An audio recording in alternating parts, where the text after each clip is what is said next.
will start the game. Tyrod will not play. We're maybe going to bring up Jeff Driscoll. That was Texans head coach David Culley this morning, confirming what we told you last night. No Tyrod Taylor. The rookie Davis Mills will make his first career start on a short week, Thursday night football in primetime as the Texans host the Panthers. Good evening. Welcome, everybody, to another installment of the Fox 26 Sportstream. As always, I'm Sal Manine, sports producer here at Fox 26. We're going to delve deeper into this matchup with the Panthers. I got my guy Mike Toper from Spectrum Sports in North Carolina, covers the Panthers. He's going to join us in a little bit to give us some deeper insight into the 2-0 Matt Rule-led Panthers. But, of course, we have to start with what's going on with the Texans and what's going on at the most important position, and that is no Tyrod Taylor, expected to miss about a month. The team officially put him on the injured reserve list today, so that means he's definitely out for the next 3 weeks as he deals with a hamstring injury. If you watched that game on Sunday against the Cleveland Browns, you saw when they scored their second touchdown where Tyrod scrambled up the right side and after pulling it down and gets in from about 15 yards out, he kind of slowed up as he crossed the goal line, and there was almost no celebration. Even the announcers were kind of confused because there was a late call from the official to actually call touchdown. You didn't see Tyrod going crazy or anything like that. And it turns out that was the play in which Tyrod Taylor injured his hamstring. He tried to go out the last series before halftime. The Texans couldn't get anything going, and then he sat the entire second half. So again, no Tyrod Taylor. David Culley also confirmed what most people expected, but he had kind of left the door open Sunday in his post-game news conference. Deshaun Watson is not going to be playing for the team this week, and can kind of safely assume probably won't be playing for them anytime soon. But when he was asked Sunday, does this mean Deshaun Watson might be available since you're down a quarterback? David Culley said, let's wait and see. And then he started things off yesterday by flat out saying, no, Deshaun Watson will again be deactivated. And as you just heard, that means Jeff Driscoll getting called up from the practice squad to be the backup to the rookie Davis Mills, the third rounder out of Stanford.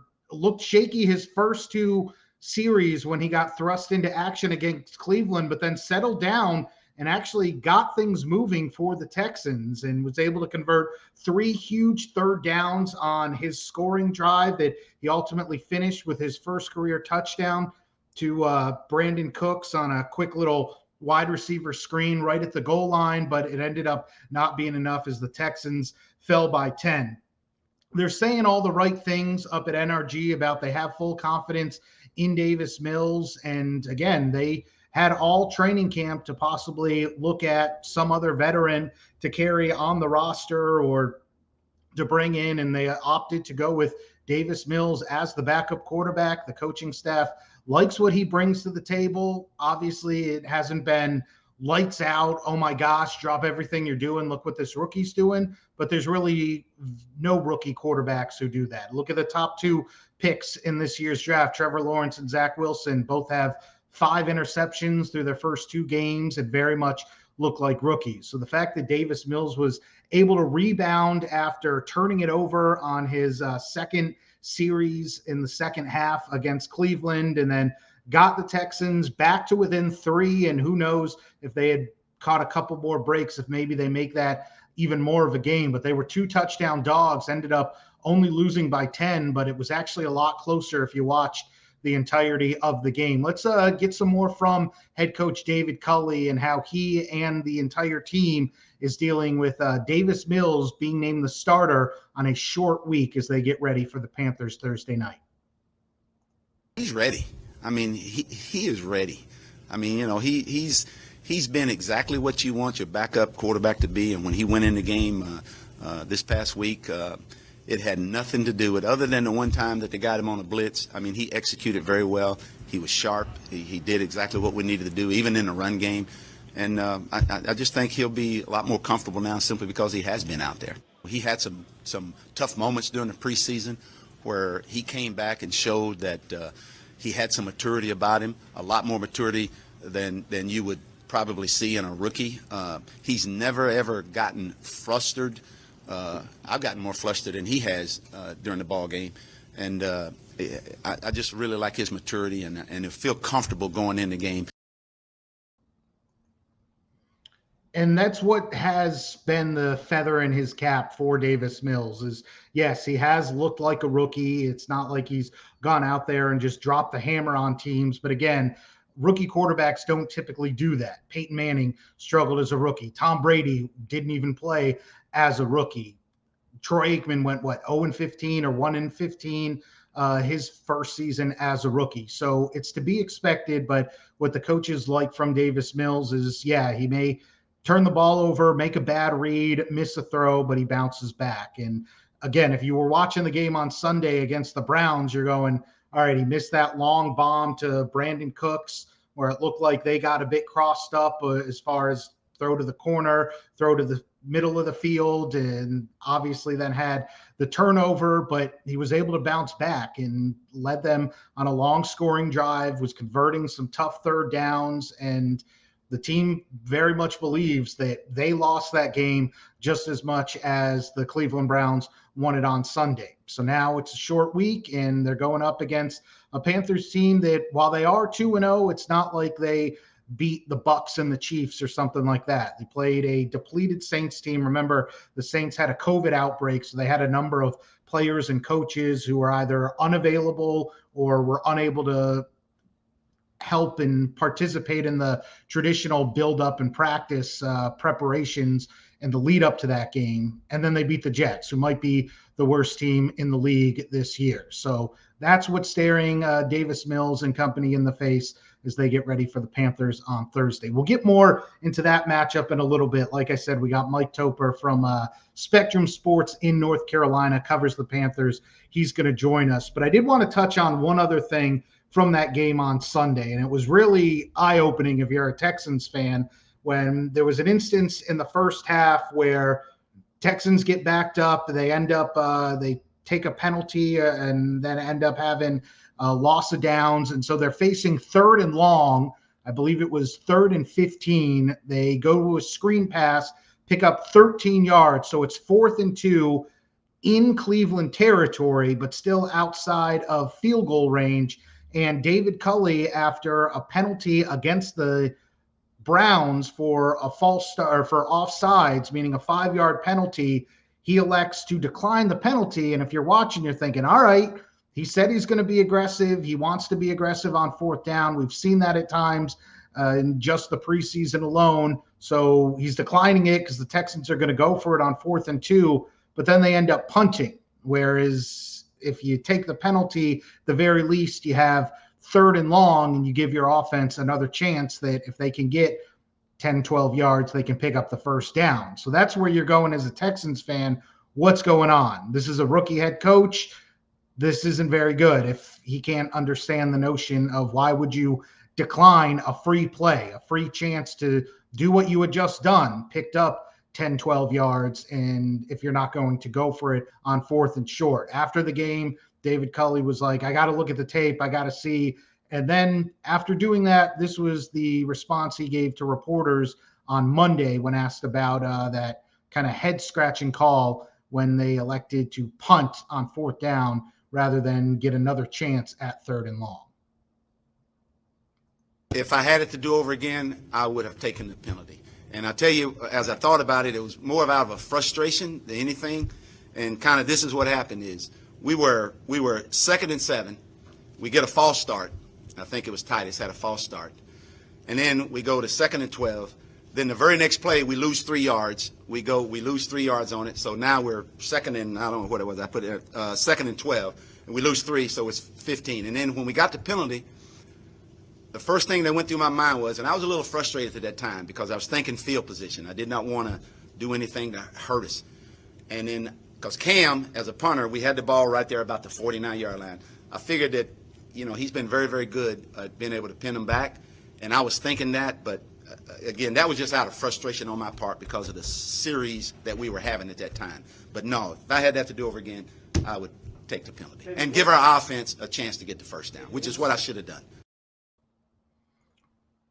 And look, that's rather refreshing, not just if you're a Texans fan, but really if you're any kind of football fan, to have a coach actually hold himself accountable and admit, yep, I was wrong, I made a mistake, not just try to blow past it or come up with some convoluted thing about, oh, it was all a matter of field position. He admitted that he got caught up in the emotions of his offense wasn't clicking. He was unhappy with the mistakes they made that put them in a situation that it would be 3rd and long. And so that's why he wasn't thinking 100% clearly at the time and declined an opportunity to get a free play. And if he did it again, he would take that and go for it on 3rd down. It's a stark contrast to what you saw under the previous regime with Bill O'Brien. And look, all these NFL head coaches have forgotten more about football than you, I, or the average fan out there. But it's refreshing that was a situation where anybody watching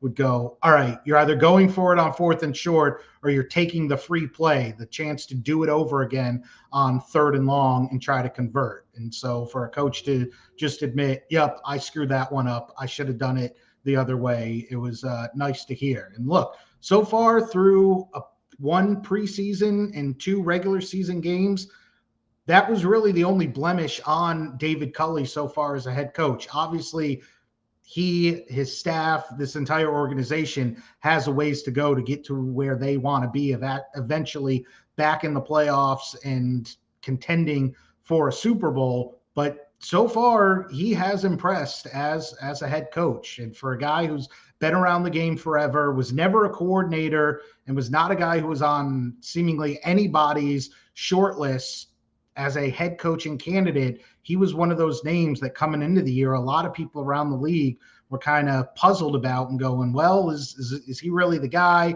What are they going to do in Houston? How's that all going to work out? But so far, the returns on David Culley and his staff have been that this Texans team may be overachieving a little bit. Again, just 1-1, and that game in Cleveland was a lot closer than what the final score, a 10-point margin, would indicate. And if Tyrod Taylor doesn't get hurt late in the first half, who knows what happens if he's able to play the entire game against his former team. So we'll see what happens on the first short week of the David Culley era as they get ready for the Carolina Panthers. It's going to be a 7:20 kick Thursday night at NRG Stadium against 2-0 Carolina.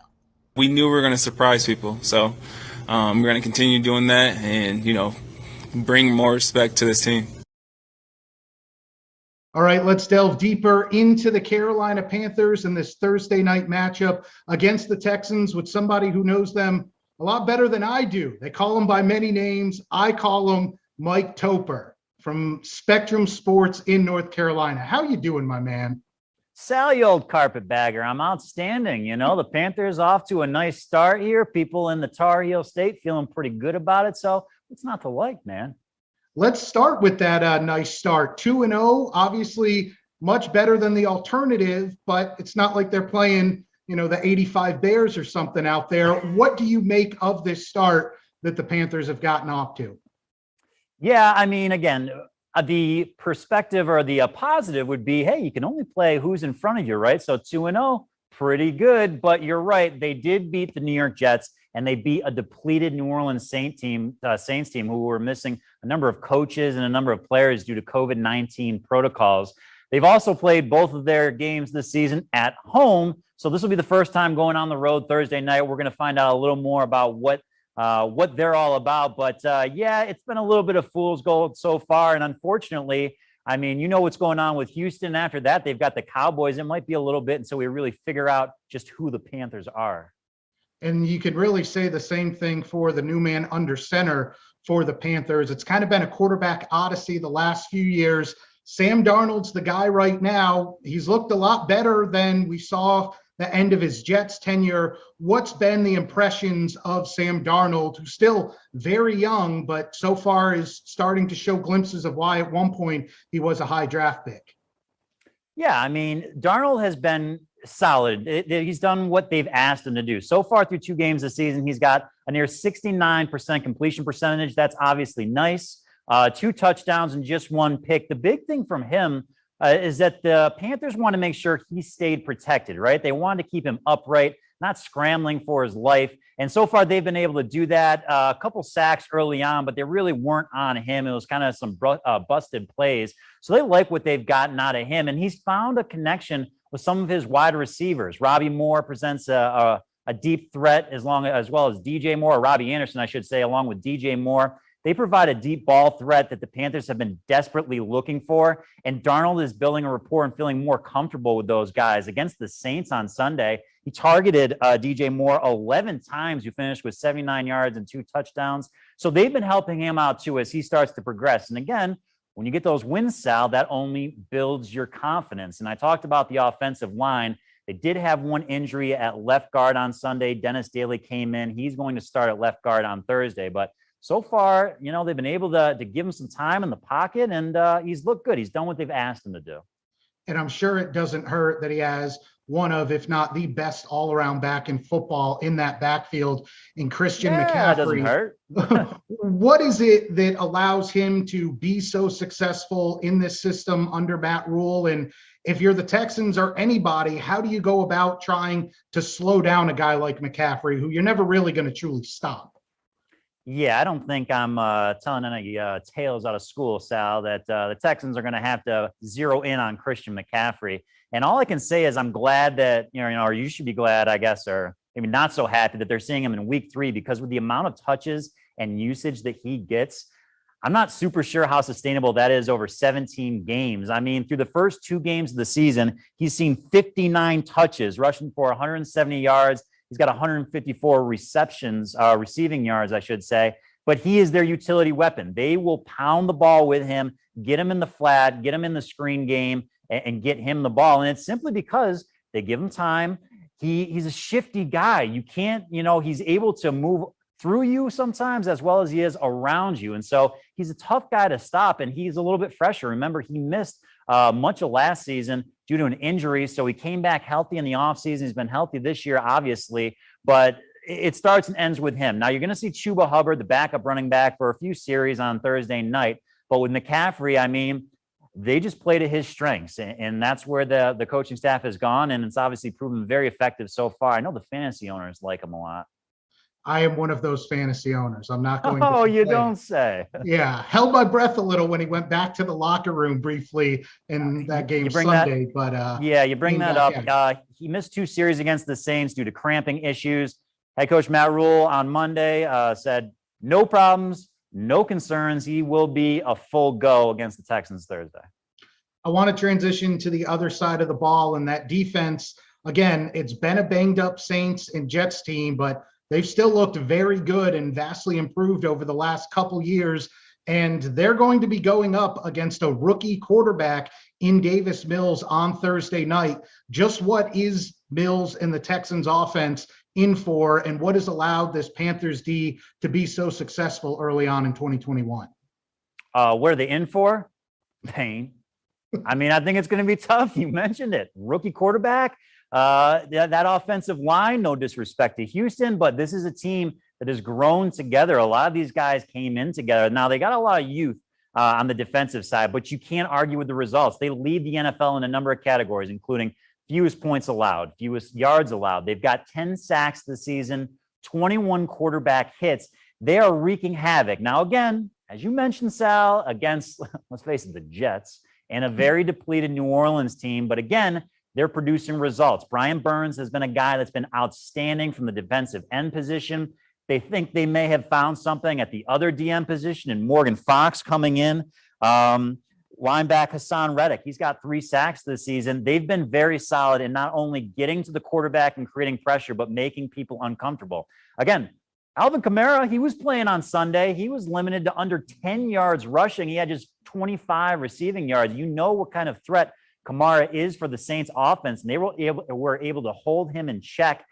It's been a little bit suspect at times in their secondary, but they befuddled Jameis Winston. He was held to just over 100 yards, and they picked him off twice on Sunday. So the defense has consistently grown. And again, when you pick up those wins, it builds your confidence. Now, Thursday night, Itzer Gross-Matos, he is doubtful with an ankle injury. But again, like I said, this coaching staff, they like what they've got in Morgan Fox. He was a pickup from the Chargers who his numbers may not jump out at you, but he creates that pressure that allows some other guys like Reddick and a Brian Burns to get to the ball and get some of those sacks. So this is a team playing with a lot of confidence, and they like what they're able to bring. And like I said, you mentioned it, rookie quarterback, they're going to make trouble for old Davis there on Thursday night, pretty much all game.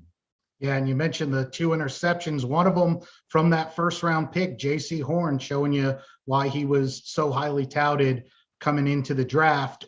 When you kind of take a step back and look at the defense is playing well, playing with confidence. Sam Darnold looks like he's enjoying the change of scenery. If there is anything that you would point to as an Achilles heel or something that the Panthers have to clean up early in the year, what would it be?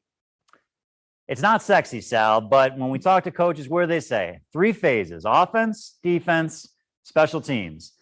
Special teams has not been great. We're at week 3, and they're already on their 3rd place kicker so far, Sal. They have not had much success in the kicking game. And Sunday, Zane Gonzalez missed an extra point. They had a field goal blocked, and head coach Matt Rule on Monday said quite simply that their kicking game was, quote, woeful. And so, again, that might not affect them necessarily in these early games against some perhaps subpar opponents, but that is going to rear its head down the line. Now, listen, because this game is a Thursday night, it's a shortened week, they really didn't have any other options at kicker other than Gonzalez, but you can bet that they're going to be working out some other guys and to see if they can get that fixed, because you can't miss extra points. And when you get those short yardage field goal opportunities, you can't miss there either. And it's almost like rubbing salt in the wound, because the guy who was their kicker, Graham Gano, he's looking pretty good for that team up there in New York. So, yeah, the kicking game, they've got to improve on that. Everybody knows it, and nobody's satisfied with it so far. Yeah, I think 35 consecutive field goals made for Graham Gano. So, certainly. Hey, why don't we just go ahead and let him go? I do want to take a step back and look big picture at this team that's been trying to rebuild itself in the wake of Cam Newton's departure. And, we're several years removed from that 2015 team that went to the Super Bowl. Folks down here know what Matt Rule was able to do at Baylor. You win at Temple. I'm a big believer. Anytime you win at Temple, you got to know a thing or two about coaching. What is kind of the impression of Matt Rule? Obviously a new owner in David Tepper, who has not been shy about his expectations and his lofty aspirations. What's it like in the Tar Heel state as this Panthers team looks to be trending in the right direction after a couple of down years? It was tough. Obviously, you mentioned Cam Newton, and he dealt with those injuries, and they're bringing in guys like Kyle Allen and Taylor Heineke, which, no disrespect, a decent week this last week, but you're playing for the Washington football team, Hey, Kyle Allen, Houston's own, came into NRG a couple years ago and upset the Texans. So yeah, and people were saying he was the star of the future. That didn't work out so well. But again, last year was tough. With the COVID year for a lot of teams, Sal, I just throw that right out. And when you have a new coaching staff, they're figuring stuff out on the fly. And there's still been some things this year that fans are concerned about, with some red zone opportunities that are missed. And the play calling last year, it's kind of ticky-tack. It's gotten better. But again, you throw that pandemic year out, people like what they're seeing. Obviously, 2-0 is a great start to the year. Again, we're going to find out more about this team. But in last year's NFL draft, they used all 9 of their draft picks on the defensive side of the ball. So clearly that's where they want to go with that. And so far, you're seeing it pay off. We're going to see how the season progresses. But, it was curious. When they picked up Sam Darnold, it was like, what are we doing here? And if they can keep him upright and he keeps playing like they are, obviously that's a good pickup for them. But they're turning in the right direction. David Tepper has shown as an owner that he's willing to listen. He's not going to be one of those owners like some people on the other side of Texas who might be overbearing on their coaching staff. He's going to let Matt Rule, Joe Brady, Phil Snow do their thing, do the thing from the football side. And he's got a lot of confidence in what they're able to bring. And listen, Bank of America Stadium's been packed for those first 2 games. And, that may be a product of, again, people not being able to get out during the pandemic, but it's also a product of putting a winning football team on the field. The whole state of North Carolina is on the Carolina Panthers wagon, if you will. I'm over in Raleigh. you're going to see Panthers fans or flags waving all over the place. So they like the direction the team's going for sure. Playoffs this year, Sal, I don't know about that. Again, we're going to find out a lot more when they play the Dallas Cowboys in a couple of weeks. But, they're trending up, and that's all you can ask for right now, especially in a division where the Saints had to work out their new quarterback. They obviously look good in week 1. They still got to deal with that fella down there in Tampa Bay, though. So I don't know about that. But the Falcons have been down for a few years now. So, this is a good time for Carolina to be trending in the right direction. Now, I realize what I'm about to ask you, none of us can probably adequately answer. But we know that before everything that was going on off the field with Deshaun Watson came to light, the Panthers were heavily interested and linked in all kinds of reports to DW4 possibly being available and on the market. Should he be exonerated or cleared, or should it just be deemed that he is eligible to play NFL football, whether it's later this season or in the offseason? Do you see the Panthers as still willing to give up a king's ransom to bring in a guy like Deshaun Watson, or are there just too many unknown variables and they'll just kind of roll the dice with Darnold and see how long they can go with that? Yeah, it's tough to say at this point, because even when some of those talks and whispers were going on, Matt Rule is not going to tip his hand, and neither is David Tepper, no matter how big the brass set is on his desk. But, as far as Sam Darnold, again, they like the consistency that he's building right now with offensive coordinator Joe Brady. And if they can continue to develop that relationship, you got to remember, he's still 23, 24 years old at this point. If they can continue to develop that, and he's obviously got a lot of talent, Darnold does, I think they're willing to roll the dice on what they've got so far with him. And again, if they pick up a couple wins, not like they're going to be in the top 5 NFL lottery pick for next year. So I think at this point, just from everything I've seen, again, you're in the Lone Star State. That's not really an option that they would be worth exploring at this point, especially if Darnold continues to progress as he has. All right, last one for you, Mike. You mentioned teams picking in the top 5. That could be the Texans, especially with Tyrod Taylor likely to miss significant time. And that could mean the Texans are looking for a quarterback.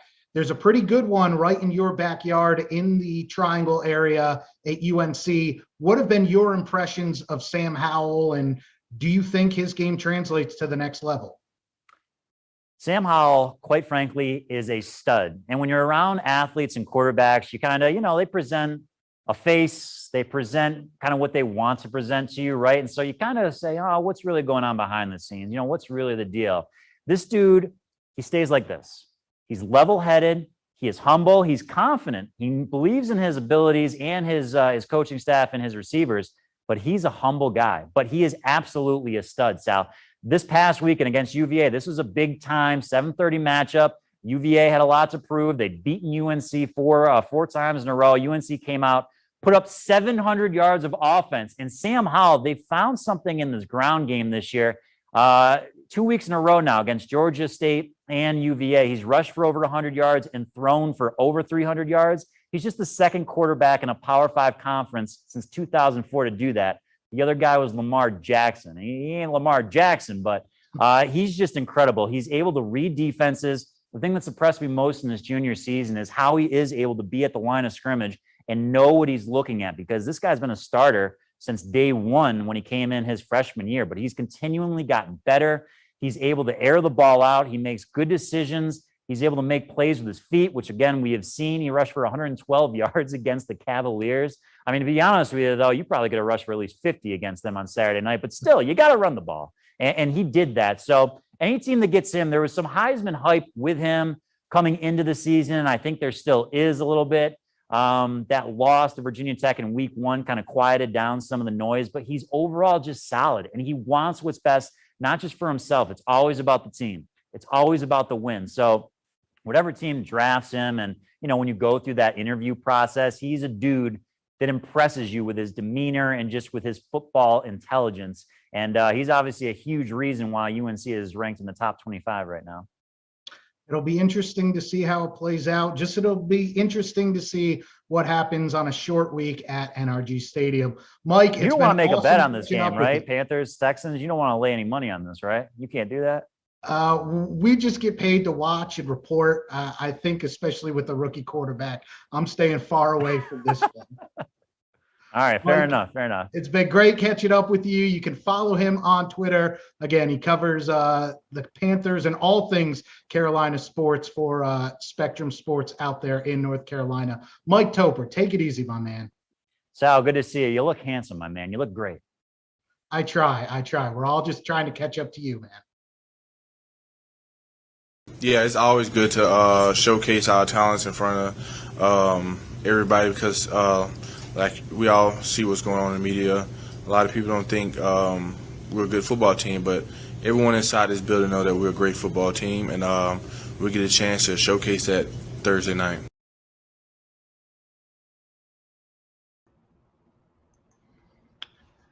My thanks to Mike Toper for joining us, and it'll be interesting because it looks like it's a difficult test for a rookie quarterback. But again, the Panthers are still in a rebuilding mode of sorts, and it's not like they've played the toughest opponents on their schedule just yet. All right, before we get out of here, one last thing. The Houston Sports Hall of Fame just announced its newest members for the class of 2022.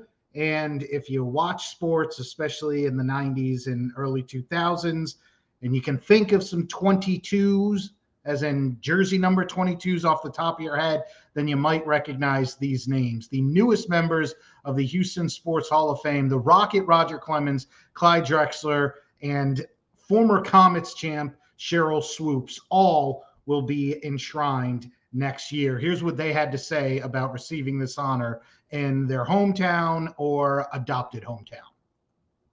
You know, it's good company. I mean, this is my hometown. Like, you know, you've followed me since high school, so this is obviously pretty cool. With the many honors you've received, where does this one stack up? Well, it's right there because this is my hometown, and to be able to be in the receive a sports award and be in the Sports Hall of Fame here in Houston, I can't even find the words to describe it. It's going to be a lot of fun, and I'm looking forward to it. What about going in with Clyde Drexler and Cheryl Swoops? Studs. So I couldn't be in a better class. I mean, these two are very special. Not only they had great careers, but they're very special to us here in Houston. This is a tremendous special honor. The Houston Hall of Fame, I grew up in the city. So to go in the Hall of Fame with the greats like George Foreman, Bagwell, Biggio, Hakeem, Earl, Nolan, my man, all these great athletes. I know I'm leaving someone out, but right now, it's a tremendous honor, and I'm extremely proud of it. As a Houston kid growing up, you never thought you'd be good enough to even make a team, let alone have a Hall of Fame NBA career. What about going in with Roger and Cheryl? Roger, a tremendous athlete, one of the greatest baseball players to ever play the game. Cheryl Swoops, one of the greatest basketball players, period. Men, women, or a child. She is awesome. Those 22s, it's going to be a tremendous class. To be standing here today, going into the Houston Sports Hall of Fame, when there's so much talent that's come through this city, some incredible athletes, incredible players, this by far ranks right up there with the Naismith Hall of Fame for me, because to me, this is Houston's, not born here, but Houston's home. And I truly understand the impact that the Comets have had on this city and the impact that the city has had on my life. And we will have much more from the 22s and the Houston Sports Hall of Fame coming up for you tonight on Fox 26 News at 9. We'll also have the latest from the Astros. They're out west. It'll be another 8:38 first pitch against the Halos in Anaheim. All that and more, of course, is always available on our website, fox26houston.com. And be sure you're following our sports director, Mark Berman, on Twitter. He's got all the up-to-the-minute news and notes on everything happening in the Houston sports scene. He is at Mark Berman, Fox 26. That's going to do it for this week. My thanks to Mike Toper for joining us. My thanks to you, however you found us. You can do it every Tuesday night at 7 o'clock on our YouTube channel, on our Facebook page, or, of course, our website, fox26houston.com. Until next time, we'll see you then. I'm Sal Manini.